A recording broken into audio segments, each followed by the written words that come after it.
क्या आप सभी लोग जानते हैं कि हिंदुओं में 4 वेद और 18 पुराणों का वर्णन किया जाता है और पुराणों के अनुसार भोजन कैसे करना चाहिए। इन्हीं पुराणों में एक पुराण है भविष्य पुराण, जिसके अनुसार आज हम आपको बताएंगे भोजन करने का सर्वोत्तम तरीका क्या है। देखिए यहाँ लिखा है, आचमन करके हमेशा भोजन ग्रहण करना चाहिए। पूर्व की ओर मुख करके भोजन करने से आयु, दक्षिण की ओर मुख करके भोजन करने से यश, पश्चिम की ओर मुख करके भोजन करने से लक्ष्मी और उत्तर की ओर मुख करके भोजन करने से सत्य की वृद्धि होती है व्यक्ति के जीवन में। साथ ही साथ एकाग्रचित होकर उत्तम भोजन ग्रहण करना चाहिए।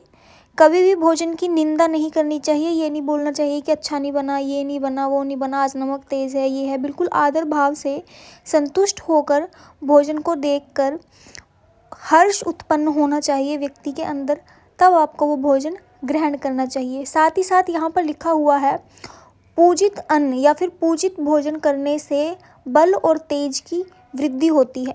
या तो जो भोजन जिसकी आपने भोजन की स्तुति की है, जिसकी आपने भोजन की पूजा की है, या फिर पूजित आहार से यहाँ पर अर्थ ये निकलता है कि भगवान जी को अर्पण किया गया जो भोजन है, वो भोजन यदि आप ग्रहण करते हैं तो उससे व्यक्ति में तेज की वृद्धि होती है।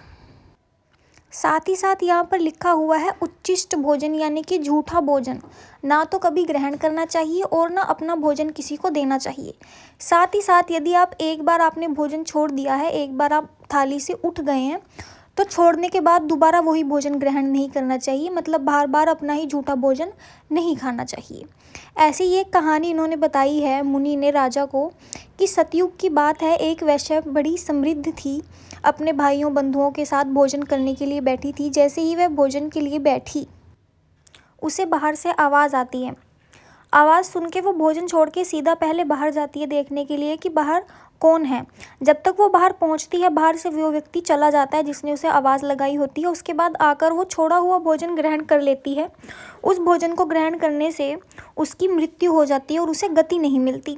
तो इसलिए शास्त्रों में कहा गया है कि कभी भी भोजन को छोड़ना नहीं चाहिए, और यदि छोड़ दिया है तो छोड़ा हुआ खाना नहीं चाहिए।